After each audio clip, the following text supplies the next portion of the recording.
Hi, hello everyone. Welcome to our new episode of Horizon Europe to Go. Today I'm here with my colleague Marianna, national contact point for civil security for society, and we will tackle the main topics that are available at the moment in the cluster 3. So welcome Marianna, thanks for being here with me today. Before going into the very good details of this particular program, can we take a little step back and can you explain what Cluster 3 is it about? Sure, Nicole. Hello, everyone. It's a pleasure for me being part of this Horizon Europe to Go episode dedicated to such an engaging cluster as Cluster 3. And this cluster basically funds research and innovation activities which address both physical and cyber threats to both society and infrastructure. So the overall goal is to build together a more resilient and safer Europe by developing trustworthy security solutions which are aligned with the EU policy priorities and values and real-world needs. And thematics are broad, from fighting crime and terrorism and effectively managing borders to cybersecurity and building a society and infrastructure that is resilient. Thanks. So then maybe can you give us a bit more details about the current work program 226? There are different thematics that are addressed. Can we maybe start with the domains of crime and terrorism, or, for example, border management? Yes, so concerning fighting crime and terrorism, there is a strong emphasis on empowering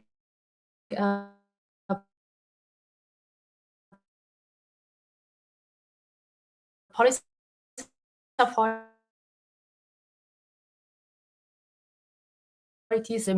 AI, which could be used. Also on further investigating the nexus between addiction and crime and developing tools, preventive tools for better be prepared for lone actor violence acts which might happen in confined spaces, as for instance, schools.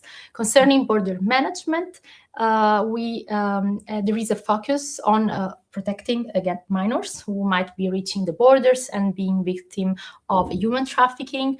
And the goal there is to assess the reliability of different age assessment methods, minimizing invasiveness, but also making travel facilitation schemes fair, inclusive, and accessible to all, addressing disparities which might be faced by certain groups.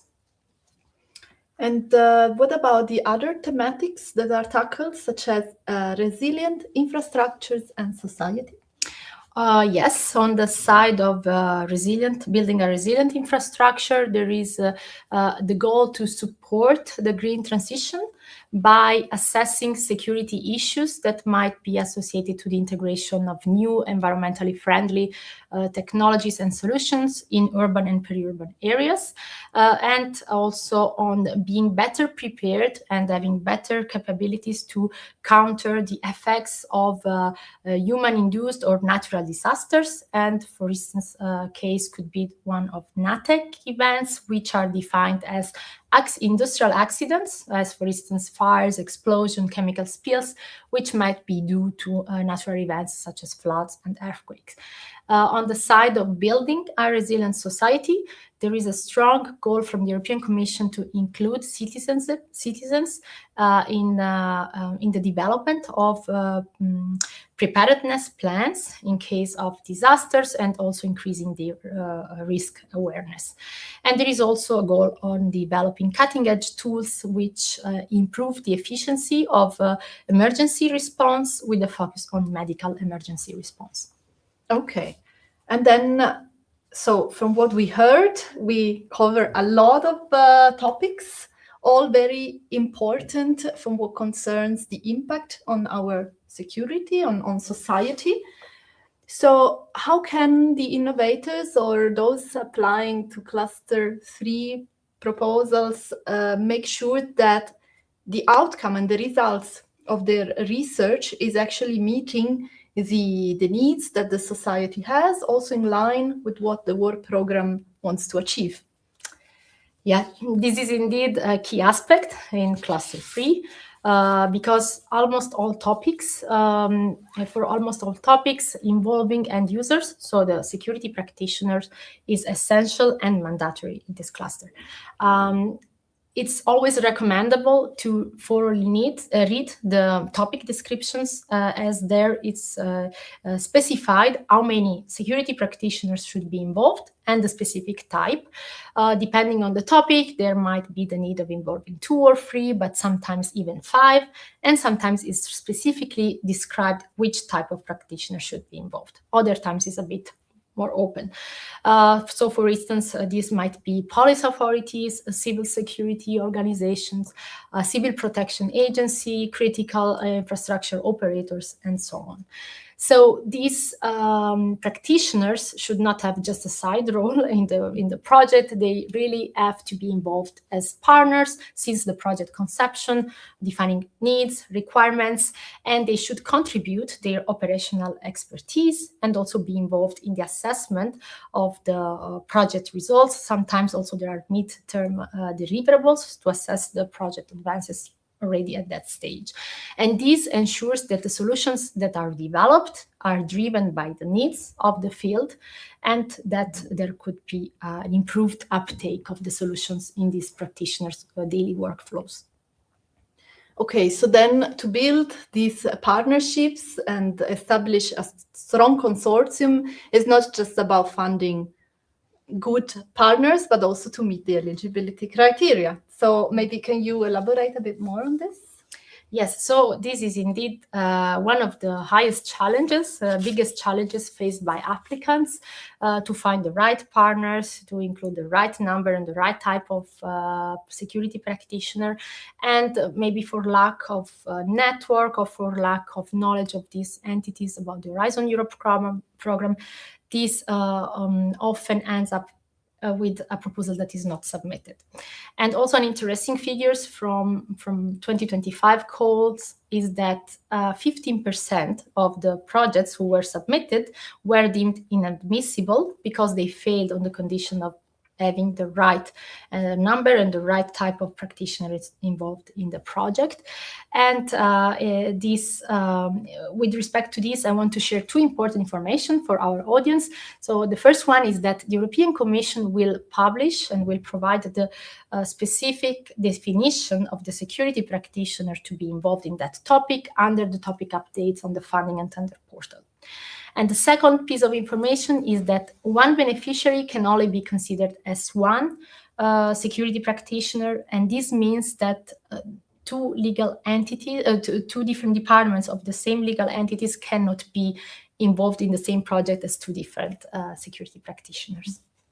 Yes, so also in general, you can always contact Eurisearch, Marianna or me, or whoever you have closer to you, also in your region, and we can support you also to find out whether your consortium is meeting the eligibility criteria of the call you're interested in. Exactly. Good. So now we have heard all these various challenges that we are facing. What steps we can take to overcome the obstacles and foster a good partnership and engagement with the security practitioner? Yes, so there is at the moment some ongoing effort from the European Commission to understand the reasons why certain security practitioners are stepping a bit back from these collaborative opportunities and what condition may facilitate their engagement. So they recently launched a survey tailored to police authorities, which is aiming at gathering inputs about their awareness about Horizon Europe programs, also in the case when it's relevant, what was their experience in their participation to this type of projects, and also what are the reasons why they are not participating in cases they are not. And so this was actually recently closed end of April, and so we are looking forward to learning from this. And on the side of the applicants, so you researchers and innovators, I strongly recommend to leverage all the other tools that are available for other pillars and clusters, such as the funding and tender portal partner search feature, but also networks as Enterprise Europe Network. And more specifically for Cluster 3, I strongly recommend participating to info days organized by the Commission, when possible on site, because it's the way to foster collaboration and networking. And most importantly, events organized by supportive organizations such as, for instance, CERIS, the Community for European Research and Innovation in Security. Which has nothing to do with CERI. No, CERIS, okay. With C-E-R-I-S. Yes. And they are actually, throughout the year, organizing continuously thematic workshop, taking different issues, as for instance, the fight against illicit drugs or in general trafficking goods, illicit goods. This happened in the spring, and there is an upcoming one in October on the building resilience on critical entities. And this is the occasion to exchange with industry, researchers, policymakers, end users, so the security practitioners, and also EU agencies. So regarding EU agencies, this is also possible in other programs. This is the case. They can also be involved in the calls in Cluster 3. And if yes, how does it work? Yeah, so just briefly a clarification on the EU agency. We are talking about here the European Home Affairs and Justice Agencies, which are different organizations that are cooperating and working together in order to ensure freedom, security and protection to all of us citizens. To mention a few, we have Europol, which is the European Union Law Cooperation Agency, EUDA, which is the European Union Drug Agency, but also Frontex, which is the Border and Coastal Guard Agency in Europe. And all of them, they have an important role in Horizon Europe, as they contribute their expertise and they advise the European Commission on requirements and needs in specific areas where they are that are relevant in their domain. And this is translated then in the work program.